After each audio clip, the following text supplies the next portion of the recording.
Merci de nous accueillir dans votre atelier. On a sur les scènes aujourd'hui des caméras qui filment, on a la vidéo, mais dans votre spectacle, le robot est tout. Il est narrateur, réalisateur, scénographe, femme de ménage, il fait tout en fait. Oui, il est même co-auteur. Vous pouvez nous raconter d'où vient l'idée Moi, j'aime bien travailler. J'imagine que le théâtre, c'est un endroit où on plonge les spectateurs à l'intérieur de mondes possibles. Et parmi les scénarios possibles des mondes à venir, il y a cette chose qui est dans l'air d'imaginer que le monde pourrait être un monde sans humain.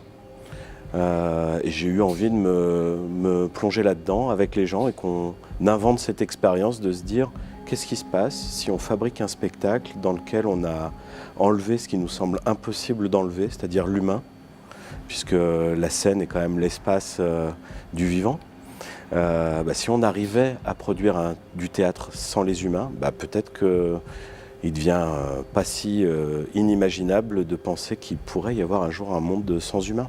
Alors ça nous fait peut-être peur, ça nous fait peut-être envie, quel que soit le point de vue qu'on ait là-dessus, mais l'intérêt c'est de se projeter dans cette réalité possible. Est-ce que c'est une série de science-fiction qu'on pourrait voir sur Netflix un jour sur la fin de l'humanité ou une forme de théâtre qu'on pourrait bientôt avoir dans les théâtres? Alors, nous, on s'est amusé à scénariser cela comme si c'était une forme de théâtre futur qui serait du coup très raisonnable de produire parce que économiquement viable, mais évidemment c'est une blague. Évidemment que ce n'est pas notre souhait que le théâtre se transforme de cette manière-là. Mais par contre, c'est une forme de langage scénique. Ça m'intéresse dans l'expérience esthétique et dans le langage que ça fabrique. Est-ce que c'est une forme qu'on pourrait retrouver dans une série sur Netflix?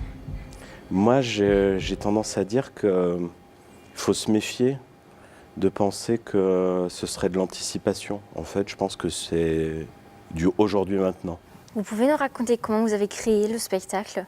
Alors, au tout début du projet, l'idée c'était de se plonger dans un univers rempli de machines et d'écrire pour ces machines.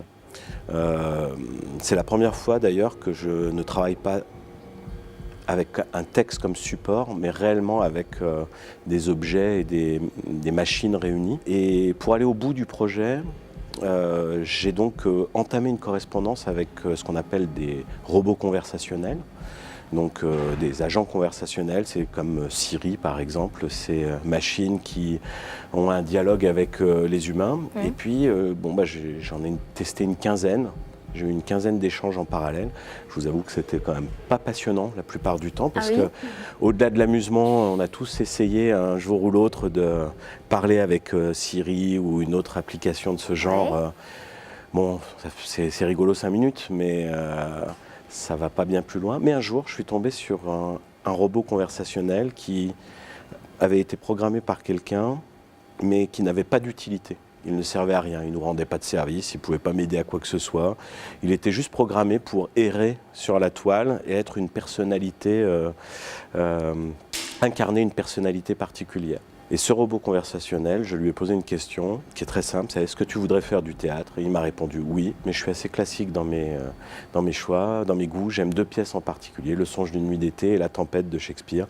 Et ça a été le point de départ de l'écriture et qui m'a amené à développer tout un imaginaire. Et le spectacle est construit à partir de cette correspondance, à partir de textes que m'ont inspiré cette expérience, mais aussi à partir de textes du répertoire de théâtre, où là, je suis allé chercher des auteurs, comme ferait une machine d'ailleurs, en allant piocher dans un répertoire, un legs de l'humanité, pour essayer de recomposer des fictions théâtrales.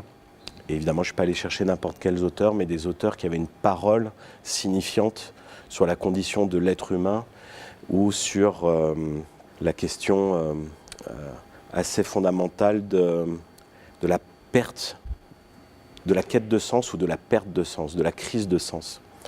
On a Shakespeare, on a Beckett, on a également quelques fragments en introduction d'un auteur que je trouve assez fascinant, qui s'appelle Roger Caillois, donc des extraits d'un texte qui s'appelle Être de crépuscule. Voilà.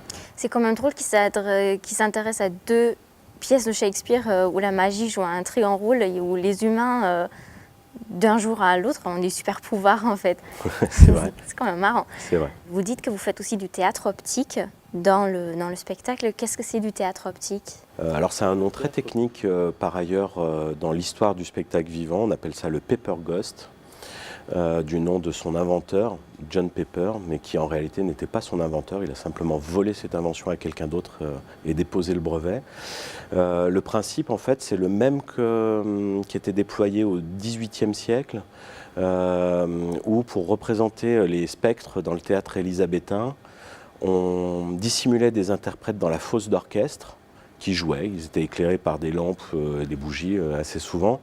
Et sur scène, on a une vitre inclinée qui reflète cet acteur invisible et qui du coup apparaît de manière magique sur scène, flottant dans l'espace au milieu des autres comédiens. Quand ça a été mis au point à cette époque-là, ça a eu un effet un peu waouh pour les spectateurs, un peu comme le train des Frères Lumière entrant en gare dans les prémices du cinéma. Et donc le théâtre optique, c'est ça, c'est l'apparition dans un espace d'images de type holographique des personnages flottants dans un espace défini. Donc dans 2 des installations, pas avec ce robot, mais dans 2 autres installations, nos décors sont imprimés par des imprimantes 3D et habités par des hologrammes. Est-ce que ça ne fait pas peur de voir que ce que peut faire la machine en fait, qu'elle a vraiment des super pouvoirs? Je pense qu'il est temps de s'en rendre compte parce qu'on est déjà dedans. Aujourd'hui, puisqu'on parle de théâtre optique, on voit des concerts où des gens payent leur place à 40 € au Japon, aux États-Unis, où il n'y a plus aucun interprète sur scène, mais simplement des images optiques, comme je les évoquais. On fait revivre des chanteurs morts qui refont des tournées. On voit des candidats à la présidentielle qui font des multidiffusions de leurs meetings. On voit tout un tas d'usages de ces dispositifs. Ça m'amuse qu'en voyant ce spectacle, on se dise « Oh là, mais ça fait peur tout ce que la machine peut faire » alors qu'on vit déjà à l'intérieur de ce monde-là. Vous vous servez beaucoup souvent de la technologie pour vos spectacles? Oui, alors pas toujours pour mettre en scène la place qu'occupe la technologie dans notre société ou dans notre monde, mais aussi parce que l'histoire du théâtre de tout temps a intégré les technologies nouvelles. Déjà à la Grèce antique, quand on travaillait les masques, la manière de façonner les masques était conçue pour qu'on ait un porte-voix dans le masque qui permettait à la voix d'être portée un peu plus loin. Finalement, l'usage aujourd'hui du micro poursuit la même quête, c'est d'être perçu de loin en essayant d'être le plus juste dans ses intentions de jeu. Et pour moi, la technologie, finalement, l'usage de la technologie n'est pas lié à la volonté de créer des formes actuelles. En fait, elle est dans la poursuite et la continuité d'un projet qui est théâtral, qui est l'intégration de ce que des outils nous permettent de produire sur scène pour augmenter une perception sensorielle, pour créer de la sensation, pour rentrer dans un univers qui est complexe et une forme de théâtre total. Vous laissez aussi au spectateur de créer son propre spectacle en fait. Chaque spectateur qui sort ici n'a jamais vu le même spectacle en fait. Oui, c'était ça aussi l'intention?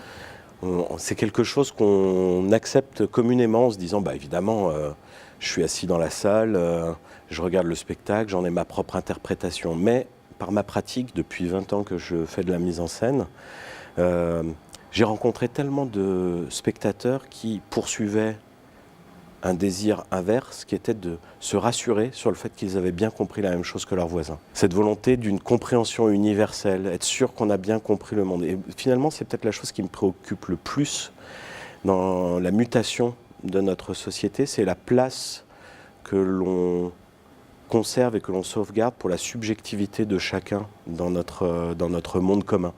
Et du coup, depuis quelques années, on essaye de produire des spectacles, des formes qui, je dirais, décomplexent les gens sur la sensation qu'ils ont vu quelque chose que seuls eux ont vu et perçu, et qui l'encouragent et qui le favorisent et qui le facilitent. D'autant plus que là c'est très individuel parce que normalement quand on est au théâtre, il y a beaucoup de spectateurs qui sourient parce que d'autres sourient, applaudissent parce que d'autres applaudissent, mais là avec le casque, on est vraiment dans son propre monde. vraiment face à ses propres émotions et à la machine du coup. C'est vraiment on crée quasiment son propre spectacle en fait. Oui, tout à fait. C'est vrai que l'idée du casque, elle est venue à la fois d'une nécessité technique, mais aussi par rapport à ce que vous évoquez, c'est-à-dire cette volonté de ramener à l'expérience individuelle, donc à la subjectivité, mais aussi d'être dans un reflet d'une réalité, en tout cas telle que je l'aperçois aujourd'hui, qui est une société qui individualise de plus en plus la relation à des services, à un environnement, à des usages quotidiens. Et on peut imaginer que le théâtre a, dans sa fonction politique, un rôle majeur à jouer qui est de maintenir en vie l'existence d'une communauté dans laquelle on partage des expériences ensemble, où on fabrique de l'en commun. Quand j'interroge cette question-là, moi, en tant qu'artiste, metteur en scène, je me dis que c'est à double tranchant, c'est-à-dire que je peux organiser cette expérience de la communauté des spectateurs, mais le risque, c'est d'accompagner, de rassurer toute une société sur le fait que, bien sûr, ça existe encore le en commun, et que peut-être que mon rôle, c'est aussi de nous projeter tous, individuellement et collectivement, dans des visions de ce monde que l'on est en train de fabriquer, qui est l'apogée de tout un process économique, social, politique, qui ramène le rapport à la question de l'individu au centre de sa propre vie, sa propre organisation au réel et au monde. Alors, merci beaucoup. Merci. C'est génial, j'ai besoin encore un jour pour me remettre de ce que j'ai vu. Et bon festival. Merci à vous.